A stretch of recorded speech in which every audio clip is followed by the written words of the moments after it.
안녕하세요. 금나치마입니다. 자동차 담보대출 아무래도 좀 쉽게 이용할 수 있는 상품 중에 하나죠. 신용이 조금 안 좋아서 일반 신용대출도 안 되시는 분들, 뭐 단 연체 중이거나 그러면 안 되고요. 근데 대출이 많거나 이런 대출 때문에 신용등급이 좀 떨어진, 따로 연체를 하질 않았지만 등급이 좀 낮아진 분들, 이런 분들은 본인이 소유하고 있는 자동차를 담보로 해서 필요한 자금을 구할 수가 있죠. 그런데 본인이 소유하고 있는 자동차를 담보로 해서 이렇게 얘기하니까 차를 뭐 맡기고 대출받는 줄 아세요? 제가 수십 번 말했죠. 무이권라고.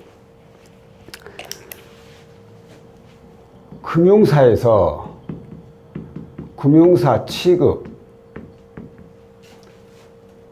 자동차 담보대출은 이 무이고가 원칙입니다. 이 얘기는 이고를 하지 않는다는 거예요. 절대. 이고는 일반 사채업자들, 정말 뭐 내 신용이 바닥을 연체 중이고 바닥을 기고 그 어디에서도 대출이 안 될 때 사채업자들이 차값에 말도 안 되는 금액으로 해서 그 차를 입고시키고 거기에 따른 돈을 빌려주는 거죠. 근데 금융사에서는 그렇게 하질 않죠. 절대로. 그건 금융사 아니죠. 다만 이렇게 자동차 담보대출을 해줬는데 연체를 해. 그것도 몇 달간. 그러면 그때는 이제 입고가 아니라 압류가 들어가죠. 압류가. 차를 가지고 와버리죠. 그래서 그걸 경매로 처분을 해버리는 거죠. 뭐 그런 일이 있으면 안 되죠. 절대로. 그런데 오늘 알려드릴 내용은 무입고 자동차라면 그러면 금액이 좀 적을까요? 금액이 얼마나 나올까요? 라고 이렇게 생각을 하신 분들이 있는데, 이 무이고 자동차 담보대출은 채무자의 자격이 어떠하냐에 따라서 금액이 조금씩 바뀝니다. 가장 크게 대표적으로 나눌 수 있는 게 바로 잠깐만요.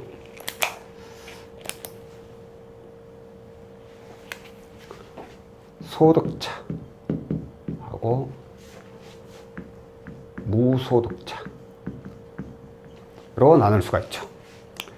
소득자, 소득 증빙이 되고 재직 증빙이 되는 분들, 그러니까 한마디로 직장인, 자영업자, 프리랜서 이런 분들이죠. 이런 분들의 경우에는 아무래도 소득 증빙이 되고 재직 확인이 되기 때문에 신용이 나쁘지 않고 기존 채무가 많이 없다면 훨씬 더 많은 대출을 받을 수 있습니다.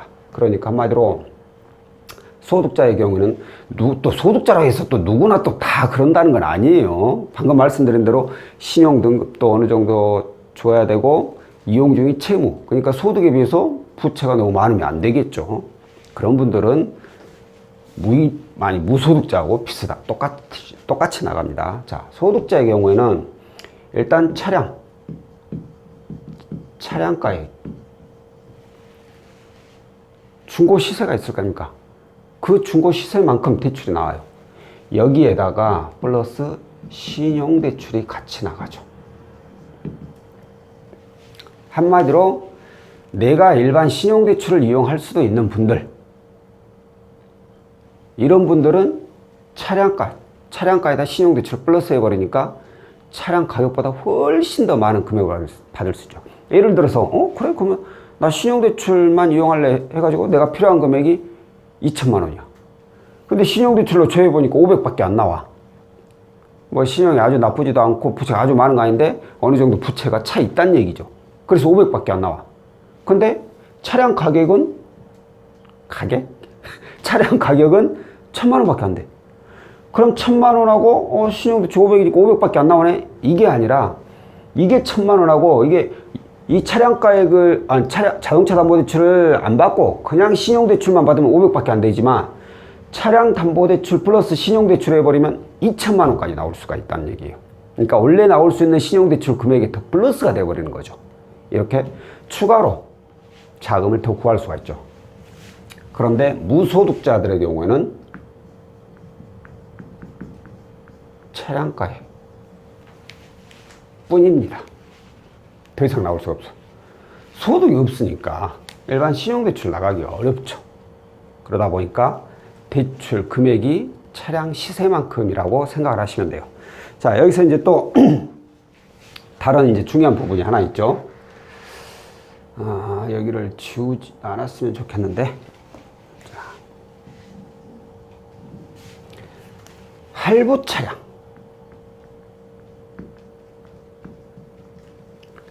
할부 차량은 좀 틀리죠. 현재 제가 말씀드린 이 내용들은 현재 소유하고 있는 차에 할부 잔액도 없고 따로 담보대출 받은 것도 없는 분들, 이런 분들의 얘기고. 자, 그렇다면 이제 할부 차량, 내가 차를 뽑은 지 얼마 안 됐거나 좀 지났더라도 아직 할부 잔액이 남아있어. 예를 들어 가지고 할부 잔액이 1,000만 원이 아직 남아있는 분이에요. 근데 차량 시세가 2천만 원짜리 차야. 그러면 차량 시세보다 할부 잔액이 1,000만 더 높으니까 차량 대출이 가능할 거 아니에요. 1,000만 원까지 가능하다고 볼 수 있어요. 1,000만 원을 빼버리고. 근데 문제가 여기서 설정 금액이 중요합니다. 이걸 모르시는 분들이 굉장히 많아요. 설정 금액. 이 부분을 모르시는 분들이 많은데, 쉽게 생각해서 우리가 집을 살 때 은행에서 융자를 받잖아요. 그럼 은행에서 내 여기 쓴다고 돈만 빌려주는 게 아니잖아요. 이 집에다가 설정이라는 걸 듣잖아요. 근저당 설정이라는 거 하잖아요. 그거하고 똑같아요. 해당 차에도 설정을 해요. 근데 자동차 담보대출은 집담보하고 좀 틀리게 차를 구입할 때 할부를 끊을 때 신용이 어떠냐, 소득이 어떠냐에 따라서 설정하는 금액이 좀 바뀌어요. 이 집담보는 무조건 일괄적이에요. 120%. 120% 또는 110%도 요즘 하는데 다시 120% 한다는데 일괄적이에요. 빌려간 금액의 120%. 근데 자동차는 빌려간 금액이 아무리 많이 해봐야 100%. 추가로는 안 해요. 근데 그보다 더 낮게도 해준다는 거예요. 아예 설정을 안 하는 경우도 있고, 설정을 한 50%만 하면 30%만, 70%만, 이렇게 그 당시에 채무자의 소득이라든가 신용이라든가 이런 거에 따라서 설정 금액이 다른 경우가 많습니다. 특히나 시중 은행에서 취급하는 그 자동차 담보대출 있죠. 구입이나 중고차 담보대출. 이건 100% 설정이 없습니다. 왜? 보증보험사에 보험증권을 끊고 나가는 것이기 때문에, 이 금융사에서는 만약에 이 사람이 대출을 못 갚는다 그러면 보증보험사에 그걸 청구를 하는 거예요. 그럼 보증보험사에서 그 돈을 먼저 갚아주고, 일단 원금 다 갚아주고, 이 보증보험사에서 나중에 여기다가 이제 채권 추심을 들어가는 거예요. 그러니까 은행에서는 설정을 걸 필요가 없어. 그런 차액 같은 경우에는 설정금을 안 봐도 돼요. 그냥 차량 시세에서 할부 잔액 빼고 나머지 금액.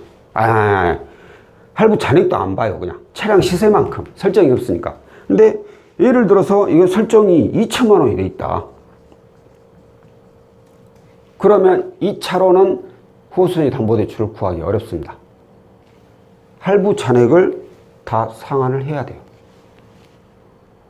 근데 이 무이고 이 자동차 담보대출이라는 이 상품은 이금융권에서 취급을 하고 있잖아요. 그러다 보니까 이자가 좀 높아요. 보통 10%대 중반, 높으면 후반, 이렇게 생각하시면 되는데, 예를 들어서 이 할부 잔액이 10% 미만이나 금리가 훨씬 더 낮다. 그러면 이걸 상환할 수가 없죠. 이 경우에는 대출을 받기가 쉽지가 않죠. 근데 예를 들어서 할부 잔액이 2천인데 설정 금액이 1,000만 원이야. 그럼 이 차로는 1,000만 원을 받을 수 있어요. 할부 잔액이 중요한 게 아니라 차량 시세하고 이 설정 금액이 중요한 거예요. 그렇기 때문에 내가 충분히 뭐 원하는 자금일지는 모르겠지만 이 정도 금액을 구할 수 있다는 거고, 이제 여기서도 내가 이 상황에서 나는 꼭 2천만 원이 있어야 되는데 이거 어떻게 해야 되느냐 라고 한다면 방법은 이제 이쪽으로 대입을 시켜야죠. 이게 어떤 내용이냐, 여기는 이제 아까 말씀드린 대로 차에 할부라든가 담보대출 전혀 없는 분이에요. 이분은 근데 할부 잔액이 있어. 근데 이분도 소득이 있어. 신용도 나쁘지도 않고 부채가 많지도 않아. 그러면 이 할부 잔액을 대안을 해버리는 거죠. 이걸. 대신에 금리가 이렇게 안 낮고, 거의 뭐 중고차 할부로 이용해가지고 10%대 중후반을 이용하고 있다. 그러니까 금리가 차이가 별로 없다. 아니면 현재 담보대출을 이용하고 있다. 이런 분들. 이걸 대안하는 조건으로 해가지고 신용대출까지 같이 받아버리는 거예요.